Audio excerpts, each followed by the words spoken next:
fill it. Exactly. That's what they say when you want to make a success in this business. Of course, talent helps. Where'd you get your inspiration from? Well, you just told me just the urban neighborhoods. Yeah, just growing up in the streets and wanting to, get better and do better things, you know what I mean? That made me, work hard at trying to do this.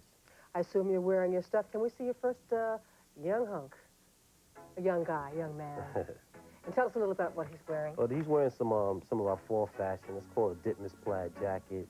We got some overalls on, a nice piqué shirt with a nice Karl Kani embroidery on it. So, why so much room? Why do the young people go for so much room in their clothes? Because they want to feel comfortable when they're wearing their clothes, you know what I mean? And some older people can't really get with it because it's different. Why? Why? Because we can't really see the bod. That's the deal. Okay, we have the next young man. He's wearing, this is called a virgin wool shirt. It's one of our more expensive shirts that we have on our line. That retails for about $150.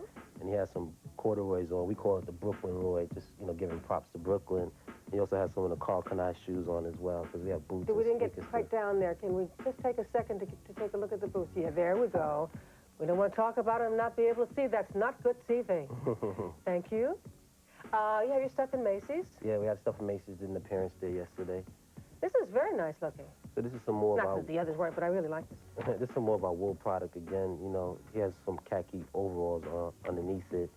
Like I said, we try to develop the line and get better. Each year we're trying to progress the line and do better things, and so we could be more an upscale brand. Tell us about the shoes, because they're really popular. Definitely. What we did was we saw a lot of people was wearing our clothes, so we decided to come out with our own brand of shoes. It's a real rugged sportswear. You can hurt somebody with those things. No question. You definitely get the job done. And all of our shoes come with a little metal logo on the side. They have a little metal plate on the side of our boots and stuff like that. And it says? Karl Kani. It has my birthday on there. How did I know that? It has your what? My birthday on there. So they could buy your boots, they could give you a present. Is that the deal? Exactly. So I'll make sure I get enough gifts on my birthday. All right, Karl. I guess we weren't born yesterday. So that does it for the clothing. We want to know, at what point did you know that you could make it in the fashion industry? Because it is a tough business to break into. Well, I knew I could make it when I started getting my stuff into the stores and seeing the reaction that I was getting from it. People finally said, "Dad, this kid could really design. He could really produce a product that sells."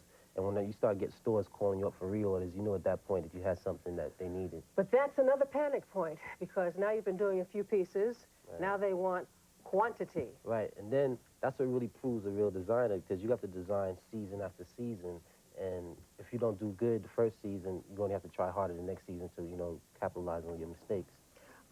Did you personally try to sell your stuff to the department stores, or did they come after you? How does that, it's so much involved here. Well, basically what happens is they have these trade shows that you go to and you display your line at the shows. But a lot of times department... You can just walk in and be there? No. You got to go through a whole little process and get there and everything like that. You got to, get your booth and you got to pay for the space and everything. But a lot of times people don't even want to buy your clothes unless there's a demand for it. So what I did was create a demand for the product before I approached the department stores to sell it to them. I made the kids go in there asking for it first. So by the time I got to them, they were like, we have to at least try it out. What's giving you your biggest satisfaction?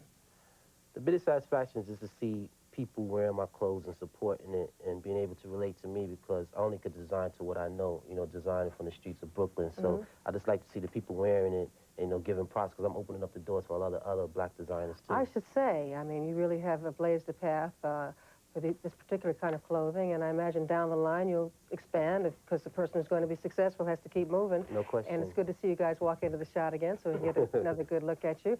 Well, that is our show for the day. We're going to throw it back to Matt in a second, but I appreciate you coming by and showing us the fall fashions, giving us a little insight for us folks who might not have gotten hip to this line yet. You know what I mean? I'm still kind of wearing that stuff. So I got, I'm not baggy yet. Thank you very much. A pleasure meeting you guys. Thank you very much. Matt? All right, Sue, thanks very much. That is Live at 5 for this Friday.